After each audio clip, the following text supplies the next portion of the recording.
रायगढ़ जिले के खरसिया विधानसभा क्षेत्र के खरसिया में राहुल गांधी ने चुनावी सभा को संबोधित करते हुए नरेंद्र मोदी और उनकी सरकार पर जमकर निशाना साधा। मोदी जी कहते हैं कि हिंदुस्तान में कोई जाति नहीं है, गरीब है, सिर्फ गरीब है। मोदी जी, आप अपने आप को 24 घंटा ओबीसी क्यों कहते हो? आपने ओबीसी के नाम पर बहुत फायदा उठाया, प्रधानमंत्री बन गए। मध्य प्रदेश में बीजेपी नेता के द्वारा एक आदिवासी युवक के मुंह में पेशाब करने के मुद्दे को उठाते हुए भाजपा पर जमकर हमला बोला। राहुल गांधी ने कहा कि वह वीडियो मैंने देखी जिसमें आदिवासी युवक के मुंह पर बीजेपी के नेता ने पेशाब कर रहा है।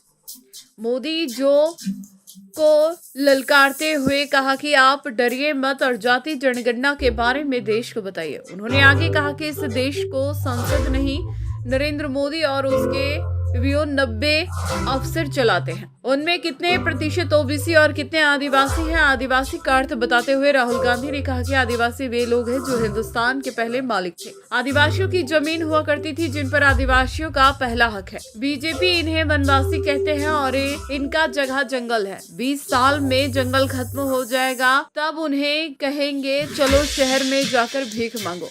कल ही अमित शाह द्वारा छत्तीसगढ़ के लिए घोषणा पत्र जारी की गई और इसे मोदी की गारंटी कही जा रही।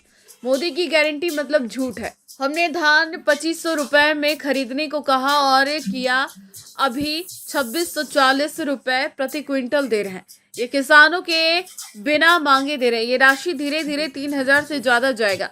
किसान अपना पैसा गांव में खर्च करते हैं, विदेश अमेरिका जापान में खर्च नहीं करता अडानी की तरह।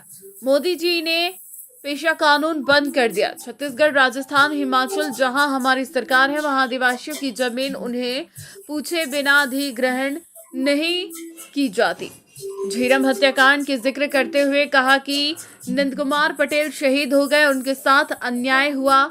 अगर वो आज जिंदा होते, छत्तीसगढ़ की सीएम होते। उन्होंने चुनावी सभा को संबोधित करते हुए नंद कुमार पटेल के सुपुत्र उमेश पटेल को जिताने की अपील की। मंच पर रायगढ़, लैलूंगा, धर्मजयगढ़, सारंगगढ़ के प्रत्याशी भी रहे, लेकिन उनके लिए वोट नहीं मांगे जाने को लेकर चर्चा का विषय बन गया है। 2013 से 13 में भी यहाँ आए थे, 2018 में भी यहाँ आए और अभी 2023 में भी उनका आगमन हुआ है और पिताजी के साथ उनका बहुत करीबी संबंध रहा है और उनके भाषणों से ये समझ में आता है। माहौल किस तरह का लग रहा है? जिस तरह से बीजेपी का भी घोषणा कांग्रेस एक के बाद एक घोषणा।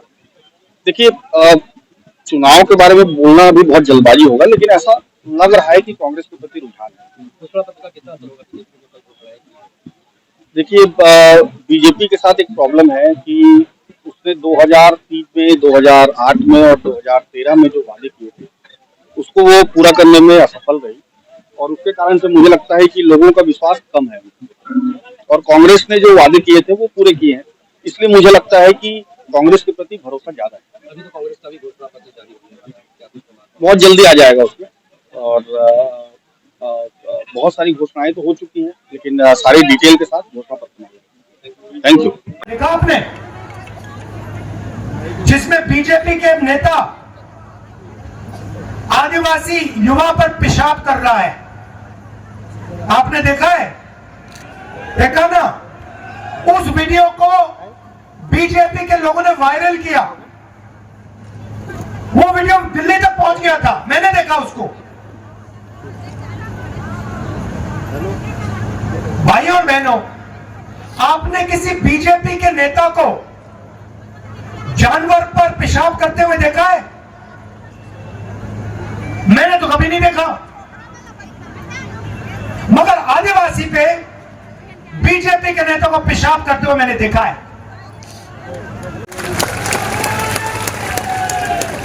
अच्छा भैया, एक और बात बताओ, आज धान के लिए किसान को कितना मिलता है? 2500 मिलता है। 2500 मिल रहा है मार्केट में आजकल। 2500 मिल रहा है आपको? कितना मिल रहा है? 2640। ये आपने हमसे मांगा? आपने कहा कि हमें 2640 चाहिए। नहीं, ऑटोमेटिक हमने कर दिया बिना पूछे। किसी किसान ने नहीं पूछा। हमने कहा 2500 कम है, 2640 हो जाएगा। और मैं आपको स्टेट से कह रहा हूं, ये बढ़ता जाएगा, रुकेगा नहीं है। छत्तीसगढ़ के किसानों, ये 3,000 से ज्यादा जाएगा, जाता जाएगा, क्योंकि हम आपके दिल की बात, आपकी चोट, आपका दर्द समझते हैं।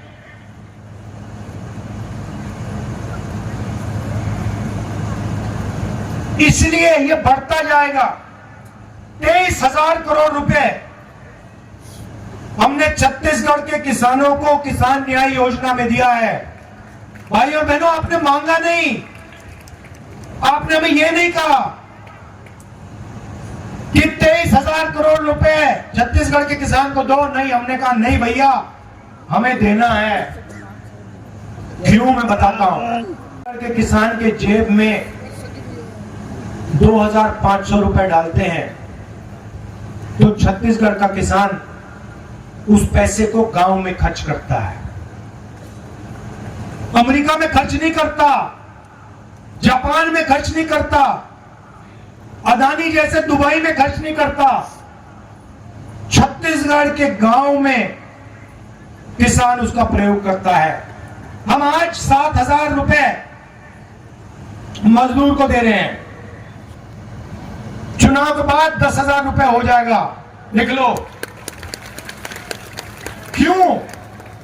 क्योंकि हम जानते हैं जब हम किसान के जेब में पैसा डालते हैं, मजदूर के जेब में पैसा डालते हैं, वो एकदम जाके उस पैसे को खर्च करता है। कहां खर्च करता है?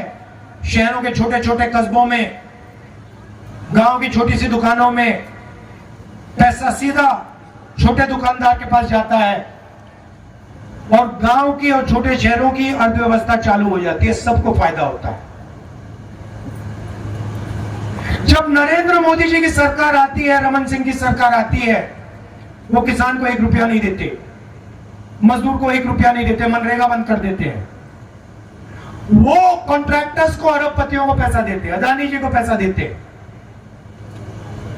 कॉन्ट्रैक्टर्स, बड़े बड़े